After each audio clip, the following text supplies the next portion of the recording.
Welcome to Metropolitan Faces, the podcast about subway photography. I am Blake Eskin. Today I am speaking with Ashley Van Buren. And so Ashley has a series of pictures she's taken over the past decade or so, and they're all at the hashtag AVB Subway Stories on Instagram. But before that, Ashley, I think you had a Tumblr. If you see something, say something. And Wow. So I found this picture. I guess it's something about like a piano being moved, or and this is, you labeled this as Subway Series 1. This is from 2010, maybe. Can you just like set the scene for us? What's happening? Sure. I can't believe you found that Tumblr. I don't think I can even find it. In 2010, I was living down on 16th Street, which is where I spent a majority of my time living down here. So 14th Street was my local express. And I saw this guy moving a piano. I knew he was the Washington Square Park piano guy. And I'm assuming that I think 14th Street is the only one that had a working elevator at that point. And I knew he had to plan his route by that because I had seen him moving his piano from downtown at various points, 42nd Street, 14th Street. So I know that he was having to use any accessibility options he had available. And I don't think it's every day that anyone outside of Manhattan is going to see someone move a piano through a subway. So it's a little bit of looking at the city through the eyes of an outsider, but also just being delighted by it by someone who lives in it every day. Right. And so you're calling yourself an outsider. So what are you doing? How long have you been in the city? I was born in the Bronx. I was raised in Rockland County and Westchester County. And then I moved back to the city in 2004 after I graduated from college. And at that point in 2010, I was working on a movie at that point, and I was working on a theater production. It was an off-Broadway show at the Vineyard Theater. And then at the same time, I was also doing a little prep work on this movie called Noah. So I was filling in for someone that was on maternity leave. So I was jumping back and forth, but everything was in the West Village, and lucky for me that I didn't have to go very far from home. How much was the subway part of your life then? Were you able to, since one of the nice things about the West Village is that you can walk around, or yeah. Mm-hmm. Yeah. I think the subway was always my main mode of transportation outside of walking. So it was a big part of my life in terms of if I wasn't working in such close proximity, if I was visiting friends, if I was working in Midtown, that's really the only form of transportation I would take, unless it was very late at night. Then I'd take a cab. Mm-hmm. But apart from that, that was my way of getting around. I wasn't ever really a bus person until I moved up to 23rd Street and I was off of 11th Avenue. Then I became a bus person. And this wasn't necessarily like a subway project at first. This was just you kind of getting used to the, like, it's very much like you were describing it as an outsider's view of the city. Mm-hmm. If you see something, say something, of course, is this post-2001 slogan about, about safety and security. Mm. And I don't know how ironic or arch you were being choosing that. I don't think there was irony to it. I think there was just people were... Early in those days, people were very aware of what people were leaving on the subway. People were sizing other people up, whether it was racially, whether it was because of what they were carrying with them, what they plopped down next to them or under their seat. I think people were more mindful of the space around them in a way they aren't typically on the subway. On the subway, it's kind of that time between life where you're putting on makeup, you're eating an apple, you're doing your homework at the last minute, you're scrolling through your phone or reading a book. It's like this public-private space But there was that time where people were hypersensitive, and I think they were just more aware of everyone around them. And I don't necessarily think that that's always a negative thing either, because I think that we don't take as much time to just kind of gaze or think about someone else's life or their backstory or who's sitting across from us with such intensity as we used to pre-iPhone. And I there was something about that I was sort of like, people are just more aware of things. I think safety is very important. I am a person who very much enjoys safety and control of the spaces around me. And in a way, I think part of my taking photos has always been to maintain an element of control of a situation or surroundings that aren't really controllable. And were you taking pictures before you had an iPhone? Were you a photographer at all? Yes, I was. I did some work on the subway. I did some street photography. I did photography in high school, and you do the typical stuff of, on your high school campus and everything. But I was very lucky that I went to a boarding and day school in Westchester called the Master School, and we were on the train line. So on the weekends, we'd frequently go down, and those of us that took photography would sit on the steps of the Met, snapping people as they went by, going to the West Village to hang out at a friend's house who lived there, watching people walk around. And then like Lincoln Center, of course, is kind of like the best place to people watch. So I always, once I got beyond campus, my photography tended to lean more towards people and doing a lot of portraiture. And then I didn't really know what the word street photography was. So I knew I was taking pictures of people in a candid manner. I think that's always what I thought in my head it was, until I realized that was a whole genre of photography. And so your high school didn't introduce you to that as the genre? You figured it out later?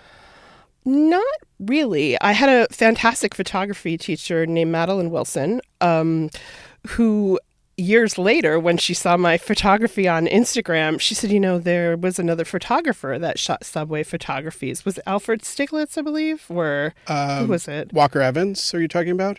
Maybe. Yeah. Yeah, who did that whole series. Yeah, Many Are Called. Yeah. Yeah, that's what it was. And then I think it was her, because I received a book in the mail of Many Are Called without any label or anything. And I remember sending her a message on Instagram being like, did you send this to me? And then I didn't get a response. So I didn't know if she didn't know how to check DMs at the time. But yeah, I got that book and I was sort of like, wow, I didn't know that someone else I assumed it had been done, but I didn't know that someone else had published photos like that before. I mean, it sounds like your teacher's intervention was the thing that made you make the hashtag, right? Or, I mean, that's what I read in one of your Instagram descriptions. Yeah, I think that it was her at the time. I think the hashtag itself came from, I worked with this director for many years named Jonathan Demme, and Jonathan did this series of short films called Subway Stories, and they were beautiful. And I wanted to use that as a hashtag kind of in tribute to him. And also it was very obviously that's what I was doing. But of course that had 1 million people posting to that hashtag. And while it's nice to be a part of something, I also wanted it to be easy for friends and family and stuff to find my specific photos. So I used my initials too. Got it. And so, wow, you worked with Jonathan Demme. And did you get to work on these Subway Stories films? Or no, was that before you? Yeah. I think I was in middle school at the time. No, the first film I worked on, I was interning in his office when he did The Truth About Charlie, when he was producing Adaptation. And then the first film I worked on, I was offered the job a week before I graduated from college, and that was the remake of Manchurian Candidate. But I had been interning for him since I had graduated from high school. Wow. So, yeah. Well, so let's go back to 2011, because as I look at your pictures, as I look at my pictures, it's this moment where people are using filters, where I think I've just started moving from Hipstamatic to Instagram. And it was kind of like how I know for me, I started out testing Instagram. What were you doing then? And what were you trying to do? I think it even started before 2011. I think the first photo I took that it wasn't even when Instagram was around, but it was when the iPhone was new, and it kind of started me taking photos again, was when I was on the subway going to Greenpoint to visit a friend. And the light on the G train was beautiful at that time. And the way it was filtering naturally onto this young hipster guy who had a vinyl in his hands, and he had it lying flat on his lap, and he had a little scrap of paper or a notebook, and he was writing in it. And I don't know what he was writing, but the way the light was falling and everything, it didn't really need anything. But I do remember that Polaroid, what was it, the Hipstamatic or whatever, the iShake photo or something, that's what it was. I really liked that, and I liked the idea of it almost looking timeless in a way. So I knew the filtration from that would give it that quality without losing that light that was there. So I purposefully used that filter when I shot it. I didn't shoot it first and then put it through a filter. Most of the time in those early days, I just went directly through the app itself because I knew exactly which one I wanted to use based on what it was.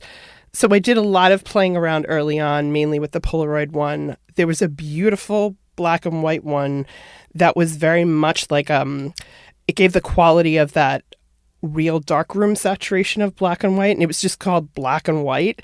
They did away with it, and I was devastated because the ones now are too grayscale. And that one, it reminded me of this French film called Elevator to the Gallows, which, I love that movie. Yeah, that black and white is gorgeous, and that's what that app reminded me of.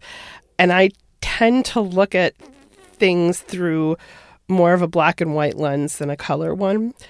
So I use that for a very long time. Sometimes I'd add like a little sepia tone to it just to pump up some highlights that were getting lost because, you can't necessarily do early in those days on an app what you could in a dark room. Right.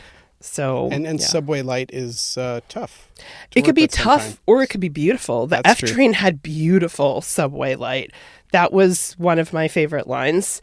And yeah, that always had kind of the most beautiful light in it and the way it hit people. I can't say that about like the 2, 3 or the 1. That was definitely not the case. But for some reason, the slightly older cars had great light.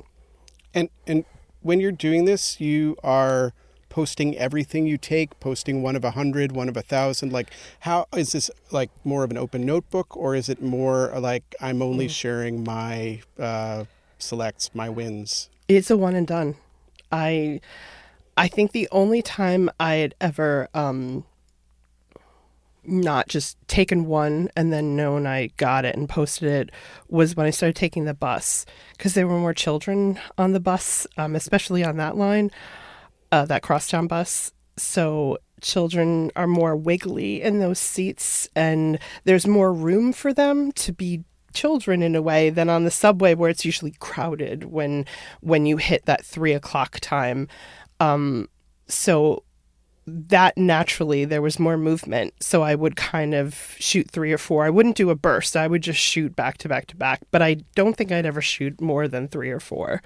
I knew one of those, I would either get it or I wouldn't. And if I got it, I'd post it. If I didn't, I usually wouldn't, although some flawed ones I actually really liked and I ended up posting. There's a couple there. Like there's one, I don't know if this was intentional or not. There's one of just sort of a blur of a pair of sparkly shoes. I really like. There's another one that's got a little leopard print something in it. It's like kind of a fashion stuff. And I'm not sure if that was intentional, unintentional. Oh, I knew I wanted to get shots of those things, but I wasn't getting anything in focus. But when it comes to sort of texture and pattern, it doesn't necessarily need to be in focus, in my mind at least. And I thought it kind of did the job of getting across the experience my eyes were having with it, which isn't always in focus anyway. Good point.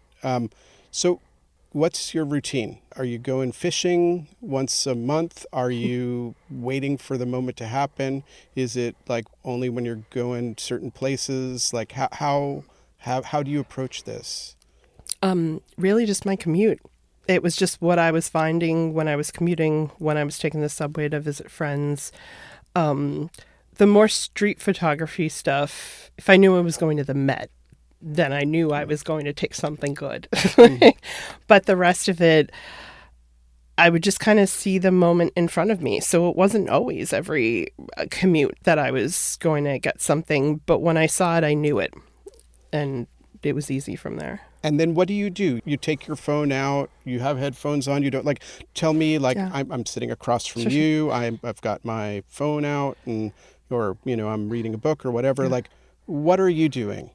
It's very subtle. I did realize early on that some of the best photos are taken if you're sitting down, because then it could just look like you're kind of scrolling through something, but your camera's lifted up a little. It's great eye line for children too. I have mixed feelings about posting photos of children now. But I always thought it was kind of you were down on their level. So when I did have them as subjects, it was very easy. But more or less, I would just kind of sit there, take 3. That was it. Pretend I looked like I was scrolling. I think also there's a gift and a curse of being a woman or a female presenting in general, I think, is that while people look at you, they also don't look at you sometimes too. So you can kind of melt into the background a little bit. And you're not taking up as much space necessarily. Your legs aren't splayed out. You're not being loud. You're kind of trying to be as small and as quiet as possible to not draw attention. And it's kind of easy in that small quietness to be able to just take 1 or 2 discrete photos. Sometimes I wouldn't even know if I was necessarily in focus.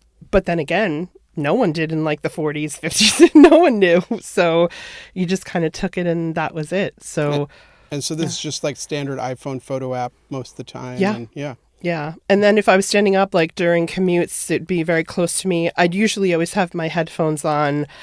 I would also sometimes try to make it look like I was like looking at a map, like I didn't know where I was going, because that kind of helped for looking down and then looking up and looking around. You just kind of, if you make yourself look a little like a confused tourist, it helps with the people who are a little more aware of what's going on around them. But I think one time I think I maybe got caught. Another time I did get caught, and it was one of my close friends that caught me. Oh, what happened? We were riding subway home from Thanksgiving dinner. I think it was Thanksgiving dinner. And he was sitting across from me with some other friends. And I just very discreetly like picked my phone up, clicked, put it down, kept going because he was kind of looking off to the side. It was a great photo of him. And then about 5 minutes later, he goes, "Did you take my photo?" And I was about 7 years into this at that point. I said, "I think you're one of the first people, if not the first people, to actually be conscious that I did that." So, I mean, there are a couple of places where you're in dialogue with people on Instagram and people are like, "Oh yeah, I was almost caught that time," or your caption is almost caught. How much do you worry about that? How much do you hold back? How much is that the fun of it? I don't think it ever feels like the fun of it. Maybe there's a little bit of a thrill, but I do worry about safety a lot, and I always have. And I think that it feels like a little bit of a risk, but a calculated risk. Have you rehearsed what you'd say to a stranger if they said, "Did you just take my picture"? No, because I had this feeling I just never get caught.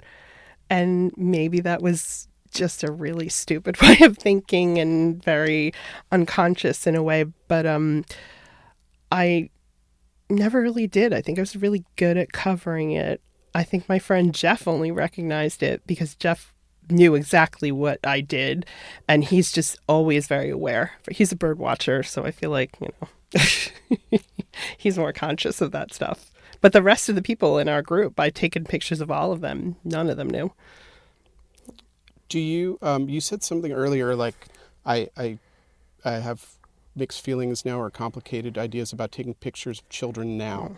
And I wanted to go back to that now. And what's that about? What's like, as compared to what's changed? Yeah. I started shooting a documentary a few years ago, and it is on my friend MJ, who is a coda, and her mom is deaf and has dementia.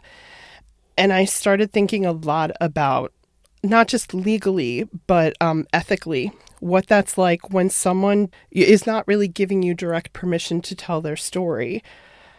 You kind of have to be a little bit of a historical researcher and talk to other people about what their personality was like, what their childhood was like, what things did they share publicly or with their friends, what things were they passionate about, to kind of come to an ethical place of if they'd want this story told or not. And then still you're infusing some selfishness into that as well.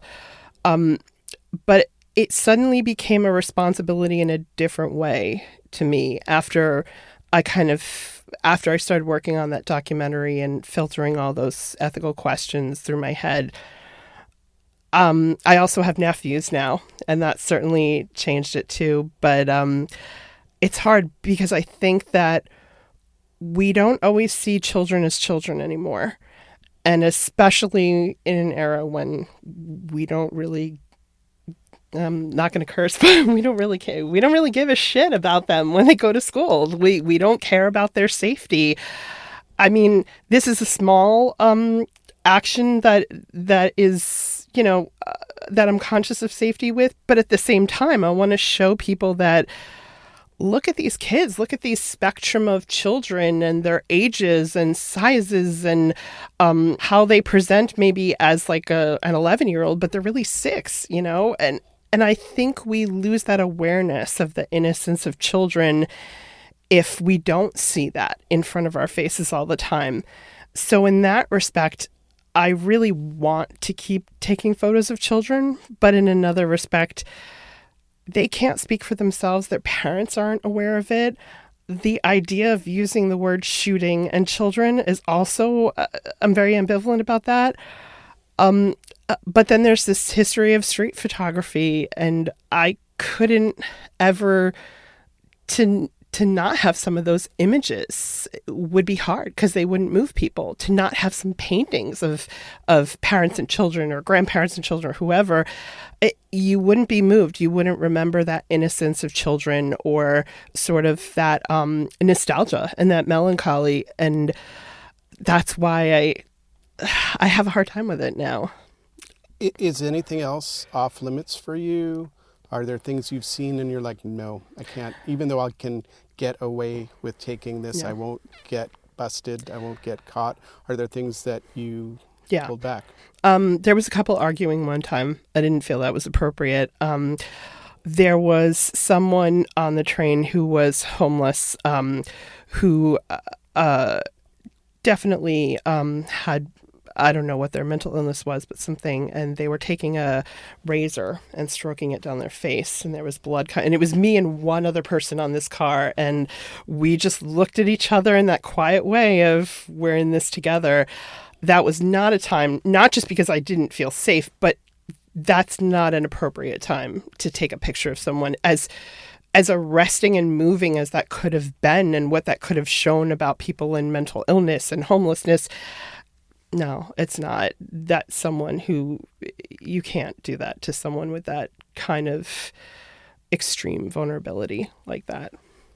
Has anyone ever taken your picture on the subway? I'm sure they have. I mean, there's also millions of cameras all over the city. So, you're being photographed every, half a step, whether it's by a human or by a robot or a security camera.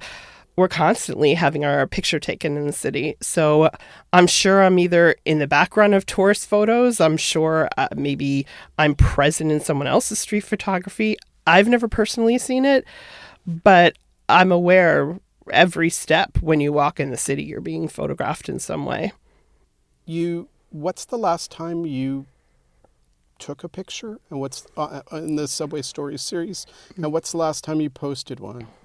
The last one I took, I think, was pre-pandemic, and then I worked on a musical out of town. So I was in Bucks County right at the start of the pandemic, and I thought about taking some of them. I didn't want to go on the subway at the beginning. I don't think anyone did at the beginning of the pandemic, but once it got a little more, back to routine and everything, but we were still wearing masks, I didn't want to do it because I think when you lose so much of someone's face, there's something about taking that picture that just changes what you're seeing.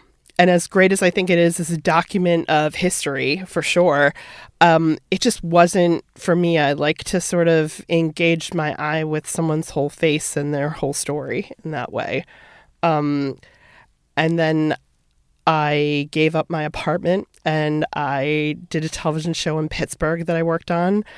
And then I came back and had various house sitting gigs out of town. And really, I've just kind of been floating around in suburbia since then. And now with the writer's strike, I have to see where my next job will be. So I don't want to commit to anything just yet. But I miss that kind of engagement. When I was house sitting in Rhinebeck, there was a lot I was taking of landscapes and everything. So it was nice to be able to kind of go back to shooting like that.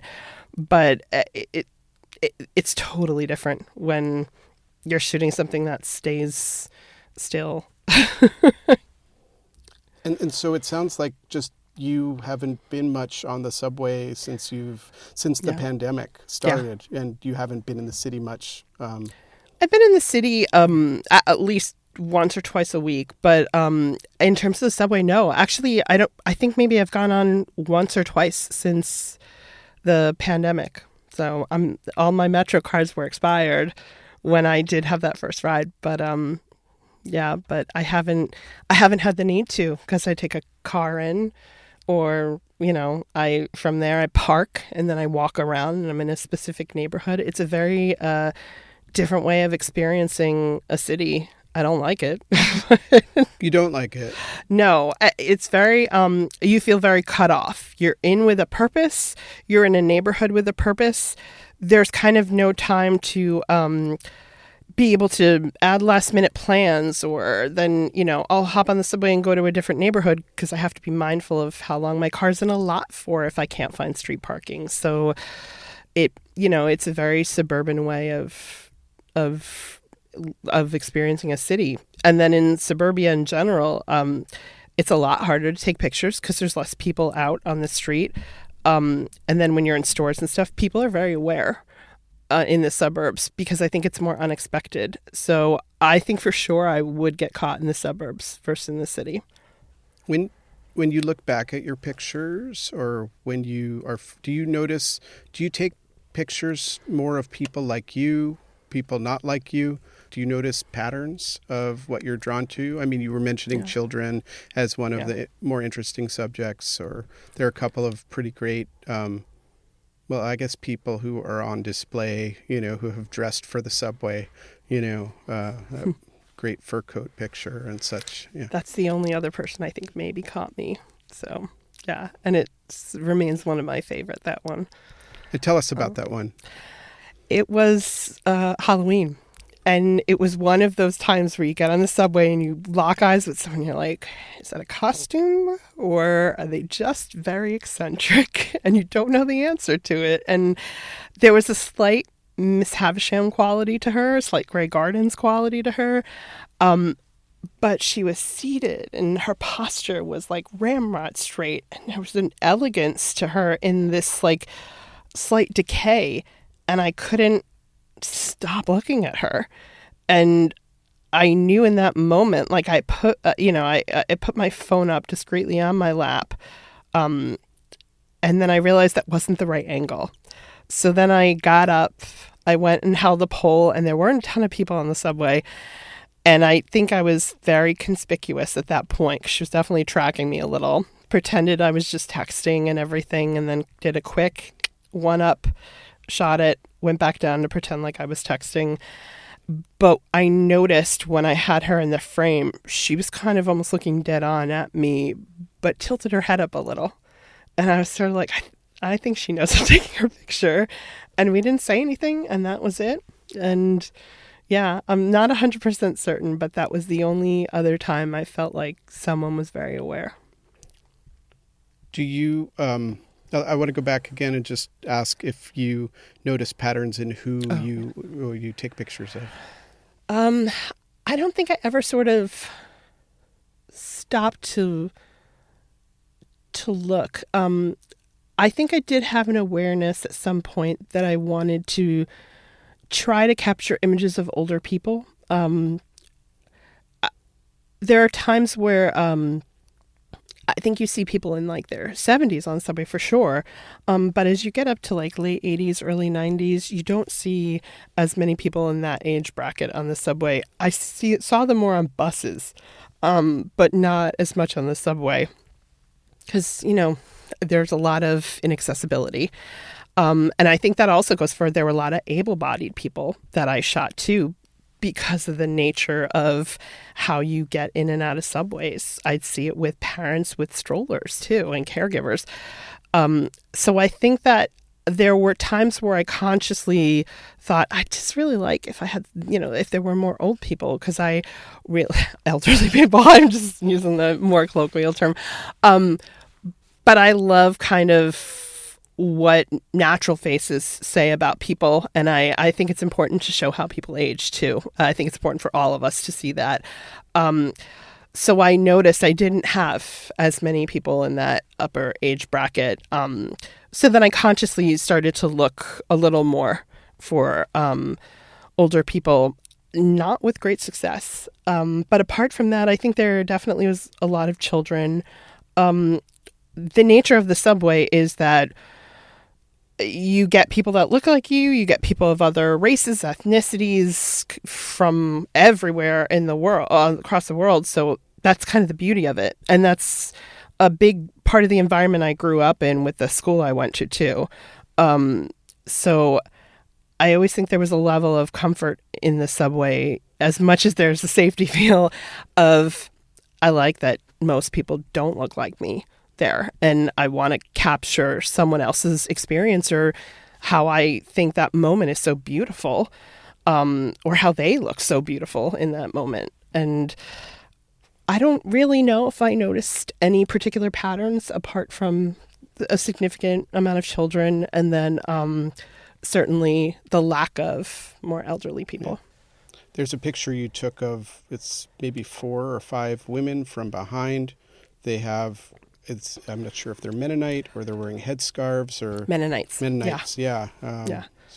There's just something, that one sticks with me. That was a fun one because they were just standing there in a row. And again, the overhead light, the way it was hitting their bonnets, the part that wasn't touching their hair, and it kind of offered that filter similar to, like a balloon filter or something would on a set. And I love how it was highlighted. So even though you couldn't really see them, you saw more of the outline of them, it was clear that they were people that maybe didn't 100% belong in that environment. Maybe they were more like, you'd see them in Amish country. But I like that incongruity, too, of it. It makes it fun. There's this whole history of street photography. Do you ever feel like it's wrong? Just all of it is wrong? Yeah, I do. I think it's very white. I also think that there are a lot of people that whose work is overlooked. I think a prime example of that, because so many people are shooting that we don't know, and it's not just subway photography but street photography in general. Vivian Maier was one of them, and when I heard that story, I was sort of like, there are millions of people like this who have now on their phones thousands of photos that we're never going to see.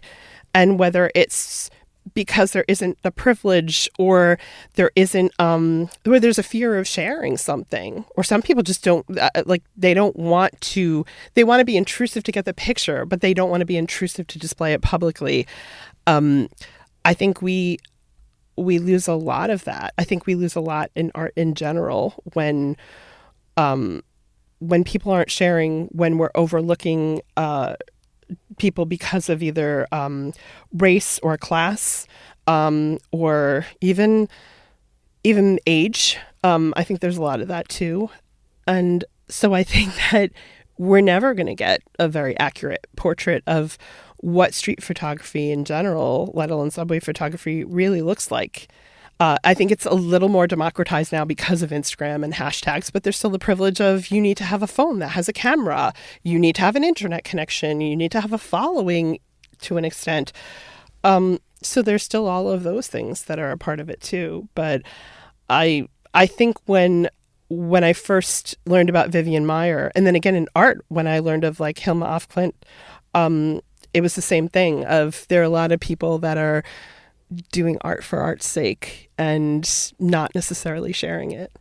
And who are your street photography heroes? I mean, you mentioned Vivian Maier. Yeah. Who else? Anyone else? I would say Gordon Parks. I love Gordon Parks' work. I love that transition from black and white to color too, because he knew color in a way that I think very few people who made that transition were aware of. And I think ethnicity definitely plays a factor in that too, because you're more aware. But I just think he knew exactly what he had. There's a beautiful photograph that I'm thinking of him.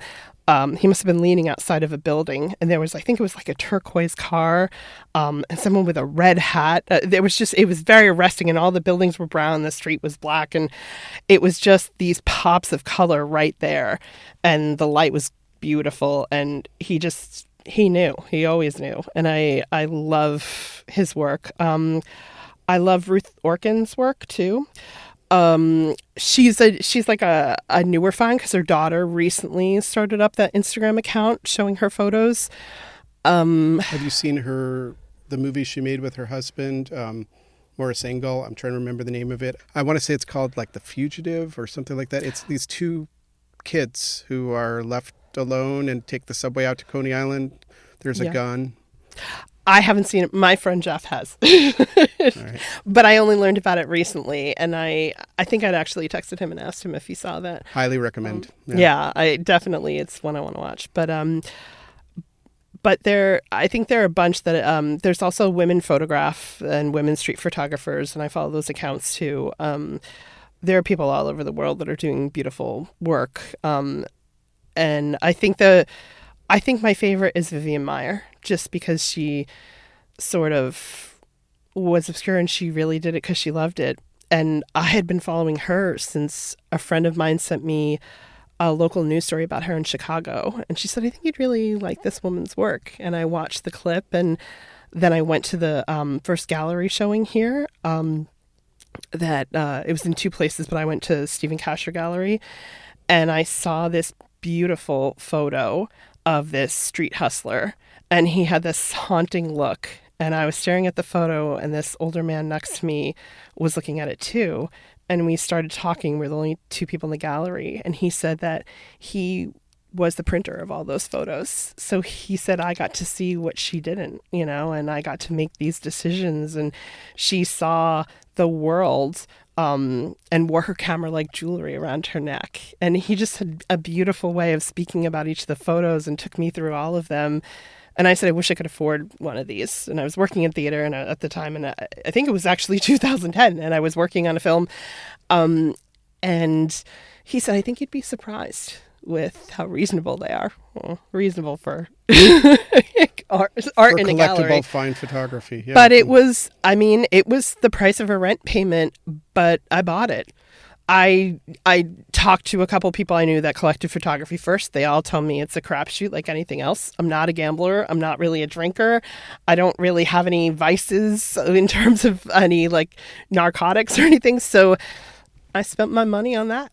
And I'm aware that it went up in value a lot as she became more and more discovered. It is not anything I would ever sell. It feels like there's a piece of that person that kind of lives on my wall. It's a reminder that you can just keep creating art and you do it for yourself. And I think when you're an artist, that's a reminder you need daily. It's funny. I looked at your Twitter too, and I looked through your Twitter, and I was looking like, how does Ashley talk about the subway on Twitter? And I just have a few of them. There's the St. Patrick's Day when you stepped in vomit. There's a woman who's, I guess her dress caught on, or her bracelet caught on your dress. Yeah. Somebody who, knocked your shoe down the stairs, and then somebody else who rescued it. There's a, there's a lot of, like, it's a very different tone. I mean, there's also this wonderful moment that I wish I had video of, and maybe you do too, where you're taking the subway home by yourself and singing show tunes because no one else is in the car. I'm just going to read it. Empty subway car on the ride home from Queens.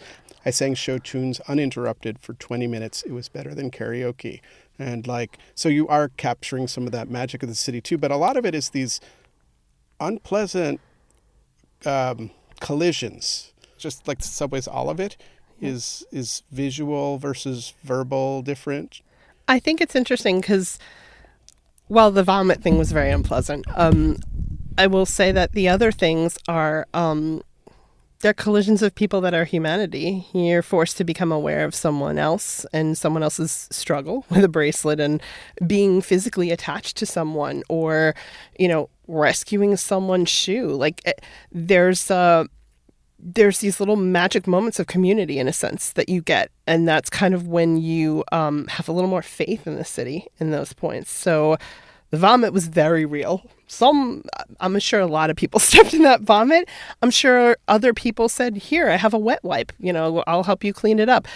I just think that things like that bring together this collision and this friendliness and this compassion that you're not going to see in other places that don't have public transit that's as integral as ours is.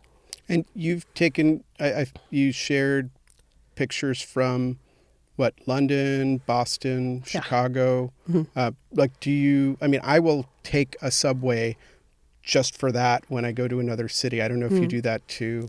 No, I'm very much a person that makes an itinerary and sticks to it when I'm in the city. So if I'm on the T or if I'm on the tube, I'm there with a purpose of getting to the next location of the next thing I want to explore. So that's the time where I get to kind of rest my eyes and I get to see what humanity looks like in their daily commute. And if something stands out to me, I'll take it. So your portfolio site has 4 tabs, and it's about me and press and projects and subway stories. And I just wanted to ask you, what is the relationship of your subway stories to your professional identity? Or why did you choose to put them there? It's interesting because I feel like there's such a big part of me, and photography is just a big part of me in general, that and my professional life bleeds a lot in with my personal life, like most people's does. And I think it's just interesting to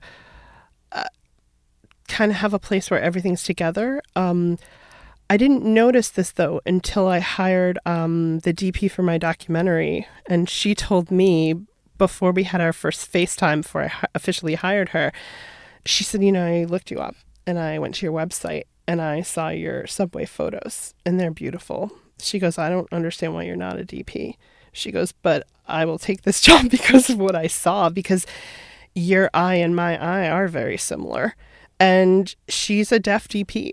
So she's seeing the world in a very different lens than I am. But yet there was this commonality of how we both looked at these tiny moments with people. I noticed it on her reel. She noticed it in my photography. And that kind of ended up being what bonded us and what sealed the deal in her wanting to fly across the country, as a 4-month pregnant woman and take this job. So you just never know where that stuff leads. But I also think that it was interesting that she made that comment, because a lot of my knowledge of photography as great as my teacher was, comes from the DPs I've worked with. The directors I worked with, I mean, Jonathan Demme, Martin Scorsese, you can't kind of get bigger names than that, but it's really the DPs, Tak Fujimoto, Ellen Kuras, Remy Farison. These are people whose work I always admired. I watch a lot of movies without the sound because I just want to see the work that they're doing.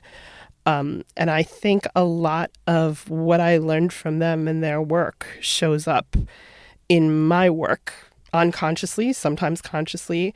So I think that another reason why I have those photos tied in is it feels like it is professional in a way because those people in my professional life very much informed a personal passion. That's great that you found each other through that. Yeah. I mean, I've definitely gone into interviews and not had it on my site, and it's come up, and usually as something that is kind of more to talk about. They're interested in it. Yeah. So. Yeah, it is a little bit of a calling card in a way, too. And I kind of like learning unexpected things about people as well. So when people have either random facts in their bio or something on their website that shows me more of their personality, that's the part I think I usually end up engaging with first when I have a conversation with someone. And it gives them a humanity that you're not necessarily going to see when they're like, here's all the work I've done. So, yeah. And you've seen Stanley Kubrick's subway pictures? Yeah, I've seen some of them. Yeah. And the other one is Chris Marker. I don't know if you've seen his pictures. I have heard. I have not seen them. I had to take a course in experimental film in college. You had to watch like Sans Soleil, or you had to watch, which one? Was it Sans Soleil? Or, I had to watch all of them. It was Chris Marker, and it was, who La did? Jetée Which I did like a lot. Uh-huh. Do you, like, you haven't been riding the subway much in the last few years, but you are aware of Eric Adams's New York. You're probably aware of, I mean, the subway. I mean, my experience of the subway is there are a lot more homeless people on the subway. Yeah. There's also a lot more attention to stories of bad things that happen on the subway. It's hard for me to know whether that, and I'm not sure that rates have gone up at the same rate as fear. Yeah. And so I wonder what you kind of like, are you staying off the subway because it seems less safe? Are you concerned about how the story is being told? Like, yeah. I want to answer this from a couple different angles. I noticed a rise in homelessness after Hurricane Sandy. That was huge. I think that was even bigger than it is now. And that lasted for quite some time.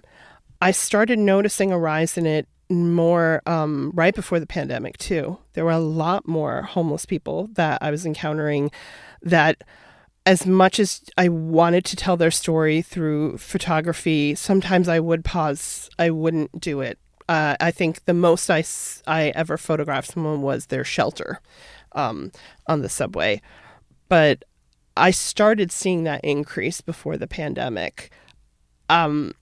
Fear will always increase when there is something in the world that makes us afraid. And we had many things that, and still I think fear is increasing overall with gun control, with the pandemic. There's a mental health talk about like an epidemic, like that. It's big, and we don't look at things hand in hand. We don't look at anything systemically as a country, and you'll see it more and more in public and play out in the world if we're not taking care of it, and if we're not being human beings and trying to help our fellow human. It's hard because I've been taking the subway. I took it a little bit as a child. I have a Hello Kitty purse from when I was 5 years old that in it had a subway token, and it had a token for a peep show on 8th Avenue and 42nd Street. And I think it's hilarious because that's a New York child.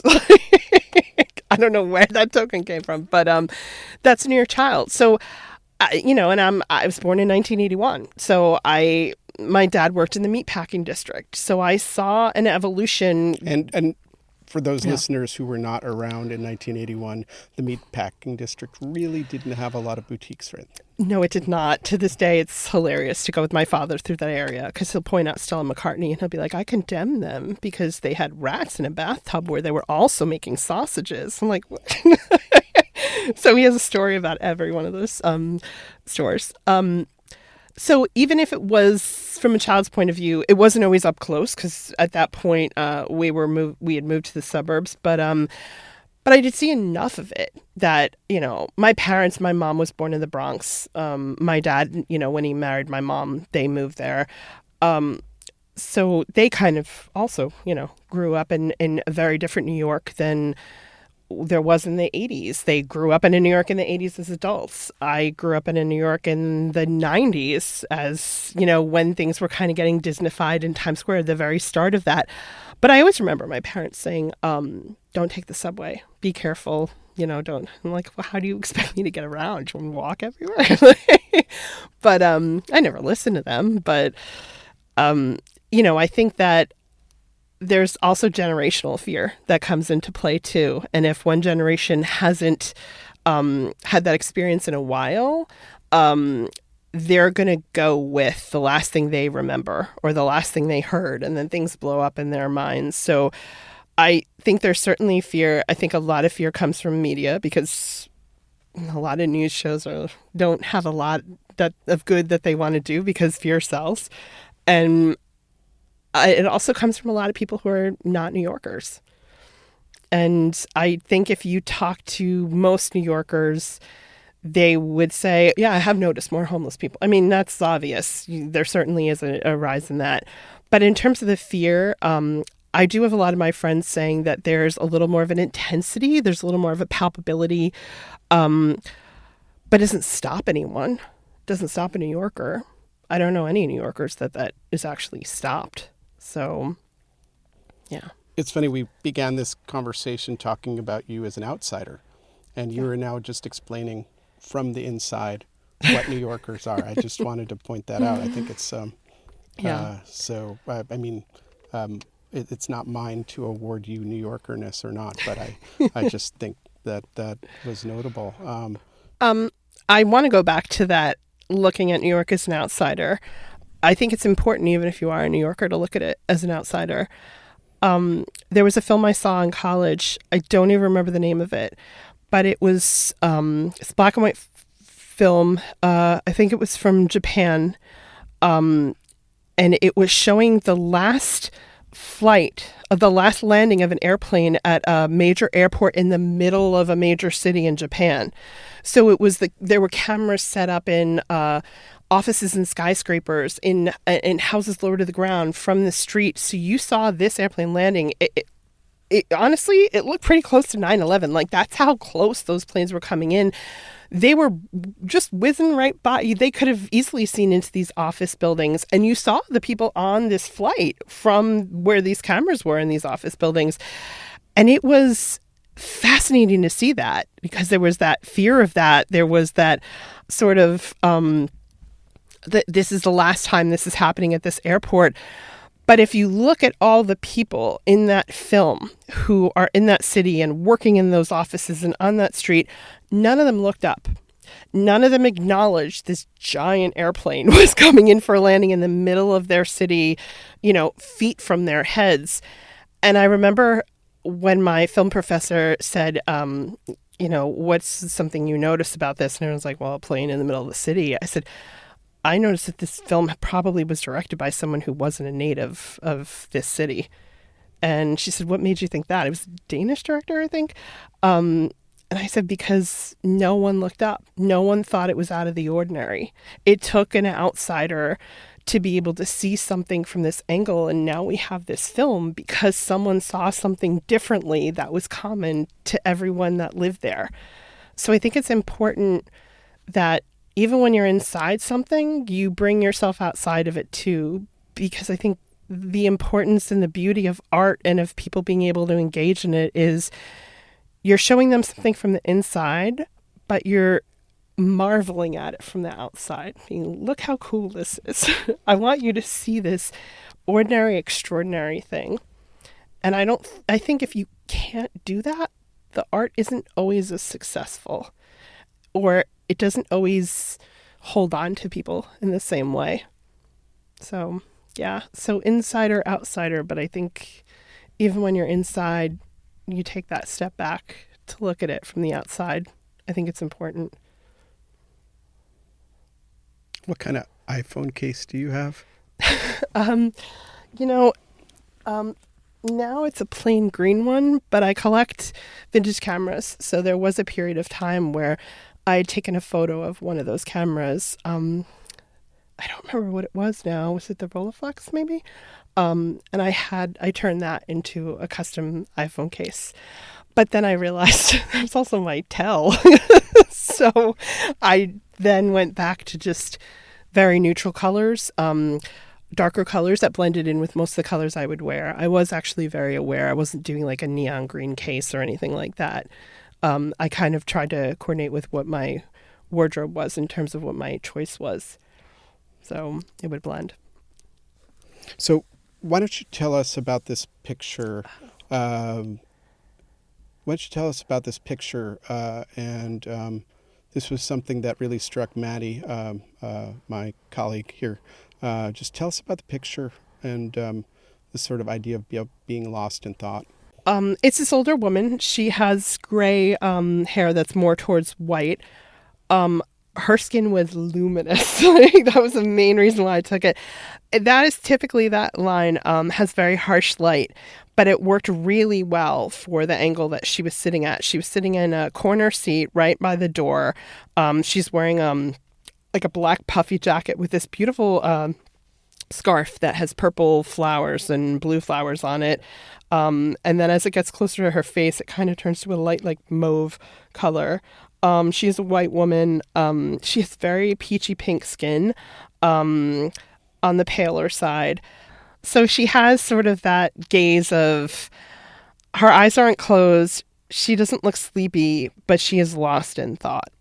And this is not what people call resting bitch face. That's a different thing. No. Yeah. It's definitely a softer kind of, she's thinking about a memory. Like that's for certain. Because I think there's a difference to being, there's a different look that people have when they're like thinking about something that makes them angry or something that's bothering them. I think when you're thinking about a memory and playing something back, your face has more of a resting quality to it, especially when it's on negative memory. And you can kind of, I think when you're aware of people on the subway and you do take pictures of people for so long, you start to notice those differences of what comes with that gaze. And you see it in yourself too. If you're not on your phone, you can feel it in your face. And then you can kind of sometimes see it in other people's reactions who aren't looking at their phones too, because they are kind of reacting when their eyes land on you for a second and you kind of come out of that trance state. And there's always a little smile, or there's always kind of this little quiet recognition in some way. So I think people do recognize it in others. And I love catching it because it's just, you want to know what that memory is or what they're thinking of in that moment. I think that's really what you see a lot of people on the subway doing, is just having that gaze. There was some Instagrammer recently who came to New York and she said, don't bother people when they're walking on the street or when they're in the subway or in a bus, because that's their power save mode. And I thought that was really interesting because I think there's a lot of life that happens on the subway, but then there is a lot of power save mode. There's a lot of people just having that daydream experience. You see it a lot with very young kids that don't have phones, and a lot with older people that are not as reliant on their phones. You don't see it as much in the middle anymore unless someone's phone is out of battery. But I think that it's really important to daydream. I think that the author Ann Patchett says that staring is the most important part of her job, or one of the most important parts of her job as a writer. I think that goes for all artists because it's looking at something without really looking. because you can see something, but you're building the narrative in your mind, and it's that passive it's that passive experience of creativity. And I think that that's a prime example of it. So you're talking about like old people without phones, young people without phones, people who don't necessarily know what to do with themselves, or I mean, actually, there's this tweet of yours also from 2010, and which is kind of like at the beginning of this iPhone era: 40-minute subway commute, bookless, #painful. And so I guess I want to talk about, like, you're talking about the sort of the beauty of idleness, or the beauty of not doing, but also there's this need to do.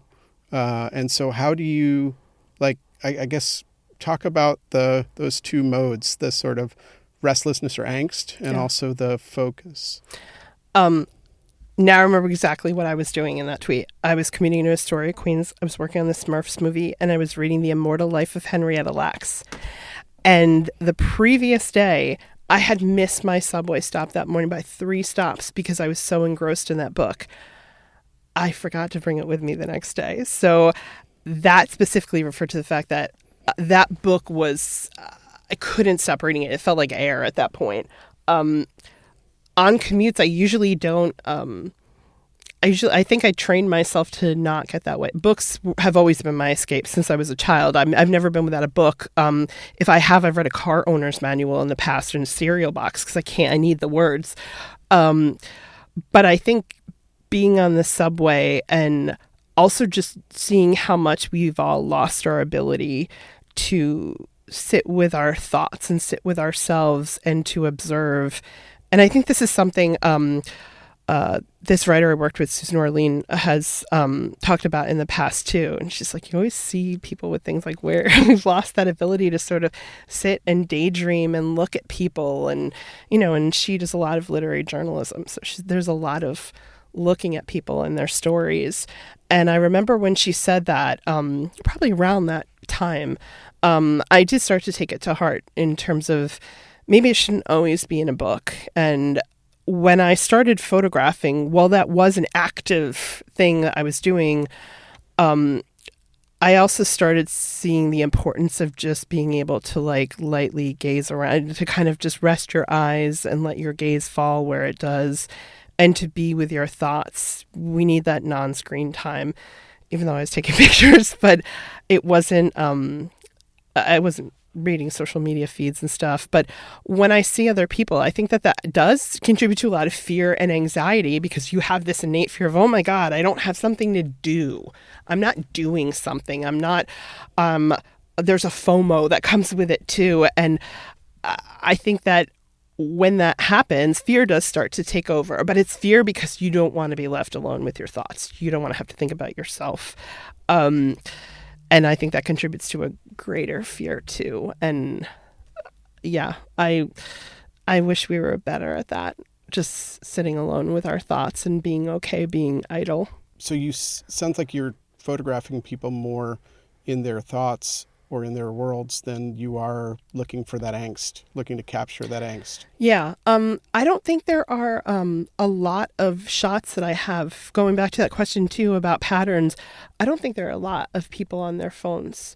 I think there was one that was a nanny on her phone, but I captured that image more because of what happened before that, was how she was so beautifully engaging with this child, that I wanted to remember their connection and their relationship. And the moment I snapped it was the moment that she looked down at her phone, but then she looked up and said, oh, it's our stop. Like, she was clearly looking at a subway map on her phone.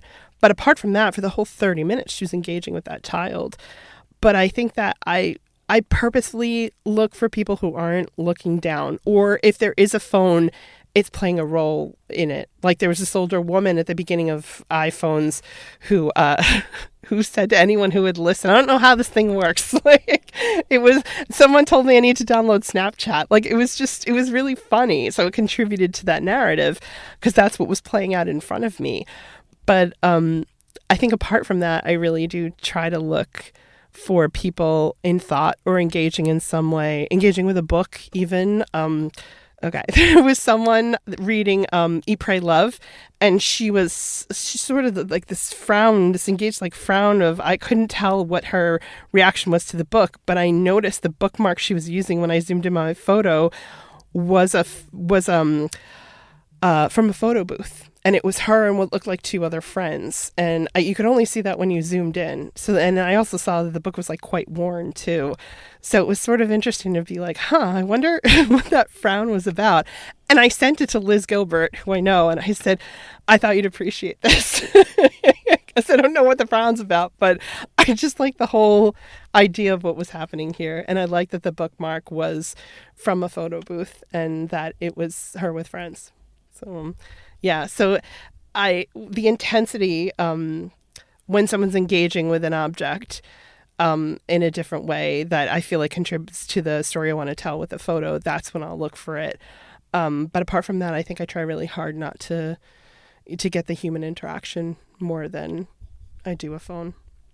It's so interesting because you're talking about two activities that people always talk about as things that take you away from being a human being.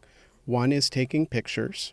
You have the person who sits back and take pictures of their children and don't experience them growing up or whatever that thing is. And the other is using your cell phone, using your smartphone. And yet you are saying almost as if it's like a double negative or something. What do you make of that? Like that you're doing these two things that people say distance yourself from humanity. And actually, it sounds like the combination of the two is helping you overcome that. Yeah, I mean, I've always had a lot of anxiety since I was a child. I'm very much an introvert that tries very hard not to be. I definitely used the camera as a way to be more comfortable with kind of pushing myself out there. At the same time, when I started working in film and I started working with directors, I'd see how actively they engaged in watching and listening. They'd be sitting straight up. They'd be leaning forward. They'd be really staring intently in Video Village or at the actor and then back and forth. And even in theater especially, it's so different to be an active listener. And I think that it's the same with photography. It's an active engagement. You are really suddenly engaging with a story that you're not really a part of, but at the same time, you're bringing that image of this sort of secret moment or secret connection to a greater public. So you're acting as both a conduit and kind of intruding upon this in an engaging way. But most of the things I shot, I would say I either watched a scene play out for a while first, and sometimes they would know I was watching because I was smiling. I was purposefully reacting because I wanted to see where my reaction might take it too. And then other times I'd just be like, oh, that moment looks great. I'd shoot it and then I'd continue watching it play out. So it actually, I think it allowed me to engage more in the human experience, to bring that human experience to a whatever audience wanted to see. I don't really care. I just am taking them because I like them. But it allowed me to sort of be, to make me feel like an active participant, even though I really wasn't in that moment. But it definitely helped me be more active in listening. I think it helps with your interpersonal skills immensely. And you know how to engage with people better because you have these moments that you're capturing. So you have to know what it looks like too. And you have to know when it's the moment. And I don't think that comes easy for everyone. And I think that there's part of it that's having the eye, and the other part of it is just training your eye over and over again. So, yeah. Is it a meditative state?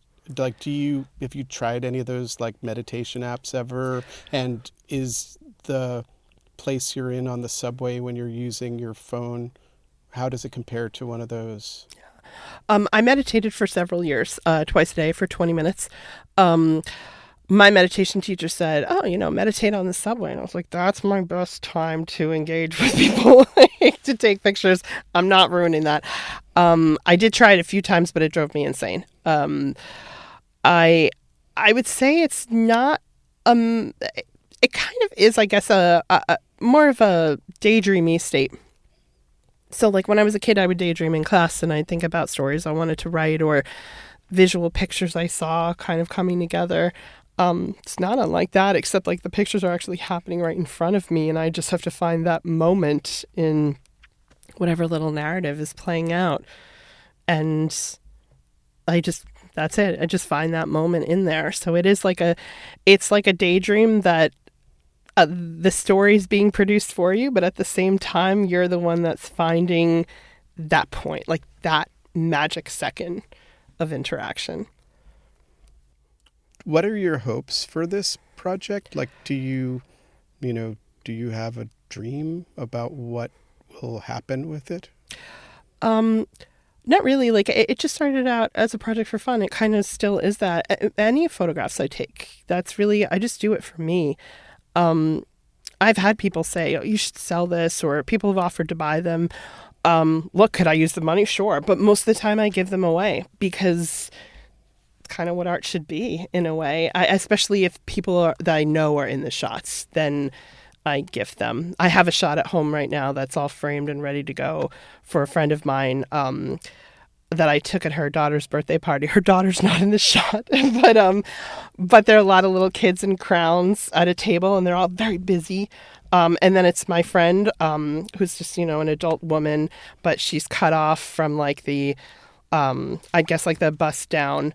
And it's one of my favorite photos. And yeah, I feel like if it's good, I'll give it away. There's a picture I took of two little girls in a nail salon one time that was adorable. I felt a little weird taking it, but the mom was right there. And I said, I just want to let you know, I took this photo and I took it to give to you because this moment was too cute. And she said, oh my God, here's my phone number. Can you text it to me now? So that, I took one of my dry cleaner once on 16th Street. Her mother was like, working. She was holding her at the time 4-month-old baby in her arms. And I took it at night through the shop window. I printed it out and then I gave it to them a week later and she started crying and then I got 10% off for the rest of the time. So it was a good deal. I didn't expect that, but it was great. But I don't even remember what the question was. It just sort of like that engagement. I guess the question was, what are your hopes for this project? But it sounds like your hopes are about it, being a way to connect with people, being a way to give things to people. Yeah. And I also think the stuff that we neglect in history when it's media related, I think is some of the stuff that's a gold mine. Like there's a lot of that footage that you can see on YouTube of, I'm forgetting his name, but the guy that lived in the meatpacking district in the 80s, and he was friends with a lot of different people. My students talk about that all the time. I think it's Nelson Sullivan, yes. All of that footage, like he was just a guy with a camera who happened to have money for VHS tapes, and he just shot his neighborhood. And I started watching it because you can see RuPaul know exactly who RuPaul was going to be at that point. Like you can see that star quality in someone even at that point where they're not at all famous. But then also I started watching it because there's not a lot of footage from that time in the 80s in the meatpacking district. And I wanted to see if I could find my dad's meat truck. So I didn't succeed, but I did. There were a lot of you knew exactly like who was a meat purveyor, what kind of person it was, what kind of, truck it was. But I think having those things that are important from everyday people, even the photos of like New York in the 90s, there's an Instagram account of that. And that's just people in their snapshots. But it's fun because there's stuff I'm like, oh yeah, I forgot about that store because it was 7 other stores after that I remember the name of. But I think we need those things because it's documentation of history too, and of a specific time and place. And in some ways, I don't think there's anyone better than just like the average person walking around with a camera or, with, whether it's still camera or moving camera. I don't think there's anyone better to sort of document the human condition in that way. So listeners will be able to go to our website, but where can people find you, Ashley? I'm AVB on Instagram. I'm AVB on Twitter as an early adapter. I won't be adapting any other social media early. And I think those are the best places to find me. My website right now is just ashleyvanburen.com. And you can see the photos on there as well. And apart from that, I think that those are the places on the internet to locate me.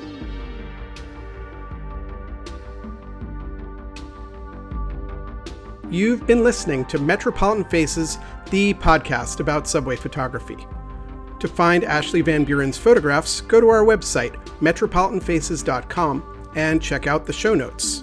You can follow Metropolitan Faces wherever you listen to podcasts. You can also subscribe to our email newsletter, sign up at metropolitanfaces.com, and our Instagram is Metropolitan Faces, all one word.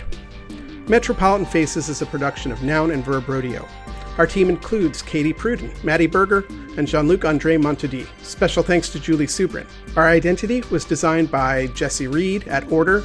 Our theme music is Express Train by Mr. F, which is on Burning Witches Records. This episode was made possible by support from the Lang Faculty Opportunity Fund at the New School. I'm Blake Eskin. Until next time, stand clear of the closing doors.